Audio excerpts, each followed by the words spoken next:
Boa noite, Veraldo. Boa noite, companheiros. Fã de esportes, né? Vimos na quarta-feira, até eu falei no linha de passe, última meia hora, 25 minutos de jogo, o Flamengo acuou o Grêmio, parecia que o Grêmio era o Veranópolis, né? Acuado, tomando pressão na arena. Hoje o Flamengo, no jogo inteiro, parecia Nova Iguaçu, talvez. Né? Uma atuação assim de time pequeno. Só que o Nova Iguaçu com posse de bola, né? O time que tem a bola, mas que não cria nada. Uma mudança de comportamento assustadora, né? Todo mundo sabe que o Renato, já no vestiário, já espinafrou o time depois do jogo de quarta-feira. Hoje colocou a equipe reserva. E o comportamento do Grêmio hoje foi um comportamento muito competitivo, embora o Grêmio tenha jogado com seus suplentes. O Flamengo jogou com vários titulares, muita gente das redes sociais questionando, que poupou A, B ou C. Não tem desculpa, a postura do Flamengo hoje foi o modo banana de 2017, que caracterizou o time várias vezes. Uma mudança de comportamento tremenda e uma derrota vergonhosa. Uma grande vitória para o Grêmio, para o Flamengo um grande vexame. Não merece liderança alguma jogando dessa maneira. Merece perder liderança para o São Paulo amanhã, se acontecer, com uma vitória sobre o Vasco, que seria um resultado absolutamente normal, vai ser algo absolutamente justo. Porque o que o Flamengo fez hoje foi uma vergonha histórica, eu diria. A postura do Flamengo hoje foi a postura banana de 2017, que nós vimos em várias ocasiões. O Flamengo não tem quem cobre seus jogadores. Os jogadores se relaxaram, deitados em cima de um resultado bom, pelas circunstâncias, 1-1, mas que não foi uma vitória. Foi a melhor atuação do Flamengo com o Barbieri na quarta-feira. Isso não se apaga. Uma coisa não tem nada a ver com a outra. Um jogo é um jogo, outro jogo é outro jogo. Mas o que foi apresentado hoje foi vergonhoso.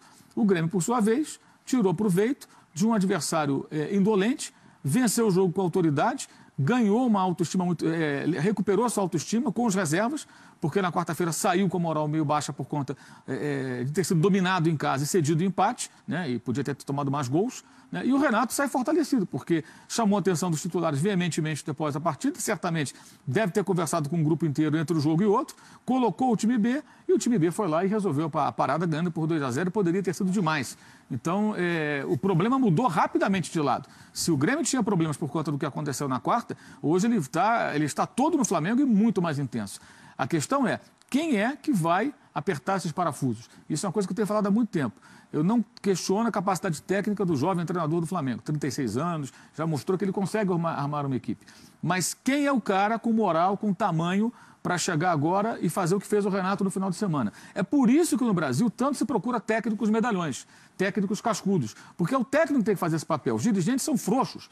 Eles se acovardam. Raros são os cartolas que têm peito de chegar lá e cobrança profissional, tá? Não é humilhação, meter dedo não é isso não. Cobrança profissional. Questionar o comportamento indolente de um time de futebol. Isso eu não consigo ver ninguém no Flamengo. Quem fez isso uma vez foi o Lomba, que é o vice de futebol, que agora é candidato a presidente, e depois daquela, né, bronca geral que ele deu depois da eliminação no Carioca para o Botafogo, mudou a postura. Vejamos como ele vai se comportar, como ele está se comportando agora. Espero que daqui a pouquinho a Gabriela Moreira possa falar um pouquinho sobre isso. Se ele vai se manifestar, se alguém vai dar uma satisfação à torcida por esse papelão ridículo que o time apresentou hoje em Porto Alegre. O Grêmio agora fica tranquilo, vai jogar terça-feira, mas não vai enfrentar um adversário banana. Né? Certamente o Estudiantes jogando lá em Quilmes, embora não seja uma grande equipe, o Estudiantes atual é um time bem mais ou menos, vai oferecer mais resistência e por isso o Renato vai colocar os titulares na Libertadores também. Olha, eu acho impossível se imaginar que um jogador excelente profissional como o Guerreiro sempre foi, que inclusive jogou uma partida em Brasília contra o Vasco 24 horas depois de um jogo da seleção peruana e uma viagem de avião, pudesse ser instado ou convencido a desrespeitar o seu contrato e evitar jogar a 7ª partida. Então isso para mim não passa na minha cabeça. Qual é a situação dele hoje? Continua jogador do Flamengo até o dia 10 e é claro que temos, né, esperança na renovação. Mas clinicamente? Isso daí é melhor vocês depois apurarem, mas fato é que não passa pela minha cabeça, né, nenhum tipo de, vamos dizer, de desvio profissional. Se alguém está convencendo o jogador a fazer esse tipo de coisa, acho que seria lamentável. Mas a diretoria tem esses exames que mostram que o Guerreiro não está lesionado. A obrigação do Flamengo é fazer os exames dos seus jogadores sempre. Tá? Descarta completamente a saída do Guerreiro, presidente? Descarto completamente. O contrato dele termina, a gente está com esperança de que ele continue. Para falar sobre isso, teria, né? Não aproveitou a chance, a obrigação, dando satisfação à sua torcida, aos associados, aos sócios torcedores que ele tanto elogia e pede que paguem lá mensalidade, que ajudem o Flamengo, para falar sobre isso. Dinheiro dessas pessoas e dinheiro da publicidade na camisa, das receitas de publicidade que o Flamengo arrecada, e só arrecada de televisão, porque tem muitos e muitos torcedores, né? O Dudu Monsanto com o Serrano não tem essa arrecadação, porque o Serrano tem poucos torcedores. E ele, à frente lá do Flamengo, tem uma receita maravilhosa, porque o Flamengo tem a maior torcida do Brasil. Todas essas pessoas merecem essa satisfação, porque o que está havendo hoje, o torcedor do Flamengo, ele está extremamente decepcionado com o Guerreiro. O Guerreiro foi contratado em 2015 no seguinte cenário: o Flamengo era o pagador de DARF, só contratava jogador mediano e tal. Aí contratou Marcelo Cirino, que foi um fiasco. Naquele momento, é um jogador que o mercado desejava. Então, foi uma boa contratação. Mas o impacto, digamos, médio, né? Um jogador para o futuro, que estava surgindo e que até agora não teve futuro. Aí surge a oportunidade do Guerreiro, que o Corinthians tinha uma dívida muito grande com ele, não conseguia pagar com ele, com outros jogadores. O Flamengo falou: eu pego o Guerreiro aqui, levo o Flamengo e vocês se acertam aí. Se acertaram o Corinthians, Guerreiro e os empresários do atleta. Com isso, a dívida foi zerada, o Corinthians se acertou com os empresários e o Flamengo assumiu com o Guerreiro o quê?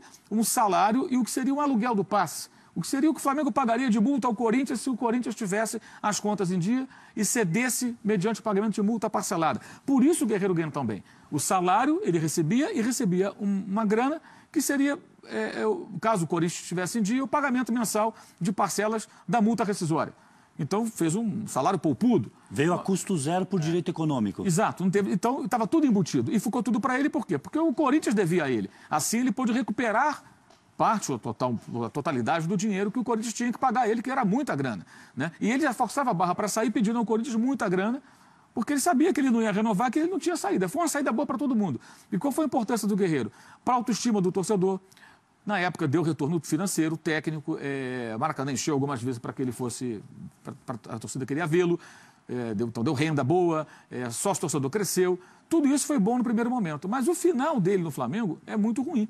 E é incrível que o presidente do Flamengo não consiga ter uma postura de presidente do Flamengo, falando claramente sobre a situação do jogador. Não vai jogar mais pelo Flamengo, sai custando muito dinheiro, retorno técnico baixíssimo, e ele fala de uma maneira que parece que é o Flamengo que tem. Não, estamos esperançosos de renovar. Esperançosos do quê, gente? É quase uma humilhação, é quase que se abaixar a cabeça para o jogador de futebol. Como um clube pode ficar numa situação dessas? É constrangedor. O Flamengo começou a ser derrotado hoje nessa entrevista patética de Eduardo Bandeira de Mello, antes do jogo entre Flamengo e Grêmio, falando sobre Paulo Guerreiro. Parece que o Guerreiro é maior do que o Flamengo. Eu imagino como o torcedor deve estar se sentindo vendo essa entrevista agora, que eu não viu mais cedo, e juntando isso com essa atuação patética do time diante do Grêmio, que venceu por 2-0. Hoje cedo eu falei com a pessoa do clube, que me falou o seguinte: não quis viajar. Não quis viajar. Aí consultei um advogado especializado, nosso amigo Quiminazzo, que sempre participa aqui do bate-bola, e João Henrique, e ele falou: olha, o jogador tem que viajar. Se ele está lesionado, ele tem que viajar, faz tratamento. O Flamengo ficou lá esses dias todos e, estando em condições, ele entra em campo ou não. Os exames constataram um edema, ou seja, algo que poderia, em tese, ser tratado para ele se recuperar. Ele não quis viajar. Até entendo que o Flamengo não queira esticar uma briga, porque o jogador vai embora mesmo, né? Poderia tentar aplicar uma multa, a Lei Pelé não prevê isso, mas aí tem brechas na justiça, ele me explicou que poderiam tornar isso viável. A questão não é dinheiro, não é multa, a questão é o posicionamento. O clube não pode se curvar diante de um jogador de futebol. Clube nenhum pode se curvar.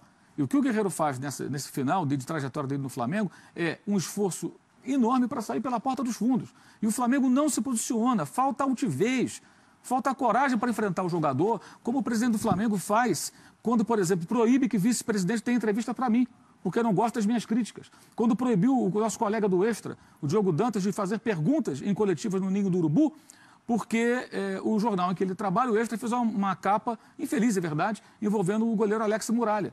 E o repórter não podia mais trabalhar. Como já proibiu outras vezes também, outras pessoas fazerem certos trabalhos porque não gosta da cobertura jornalística. Se Eurico Miranda fizesse isso no Vasco, o que aconteceria? Todos criticariam. Eduardo Bandeira de Mello, ele parece que, não, tudo bem, está tudo certo, né? É muito infeliz a entrevista, postura pequena do Flamengo diante do jogador de futebol. Lamentável isso, que o Flamengo se curve dessa maneira. Lembrando que o Guerreiro, ele é agenciado pela OTB, que também que agencia o Scarpa, agencia também o Zeca e agencia também o Arão. Esses três jogadores coincidência ou não, são jogadores que saíram brigados dos seus clubes. O Zeca até fez um acordo porque estava perdendo na justiça. O Scarpa briga até hoje com o Fluminense, está lá no Palmeiras, sabe-se lá até quando. E o Arão briga na justiça com o Botafogo até hoje, segue jogando no Flamengo e o imbróglio jurídico se arrasta. Não sei se é coincidência ou não. Mas eu não posso aceitar que um jogador, um homem experiente como o Guerreiro, seja influenciado por empresários. Né? Como, por exemplo, então, eu concordo com ele. Não dá para engolir que o Guerreiro, um macaco velho desse, jogador de 30 e tantos anos, espera aí, que jogou na Alemanha, jogador de Copa do Mundo, veio um empresário, se fosse um menino, de repente o empresário faz a cabeça, o empresário, sei lá, com outra intenção, querendo fazer um negócio, mas não é o caso específico. Se o Guerreiro tem essa postura, é dele a responsabilidade. É dele a responsabilidade. Não me venham um ou outro amanhã falar que o empresário, eu acho que o empresário, qualquer empresário, pode fazer cabeça para o bem ou para o mal, quando é um garoto, inexperiente. O jogador experiente não cai nessa. Vai porque quer. Postura do Guerreiro é responsabilidade dele. O Flamengo apoiou o tempo todo nesse imbróglio do doping e ele vira as costas para o clube. E falta ao presidente do Flamengo uma postura compatível com o tamanho do clube diante de um jogador que faz o clube se apequenar com essa situação. Vergonhoso, vergonhoso.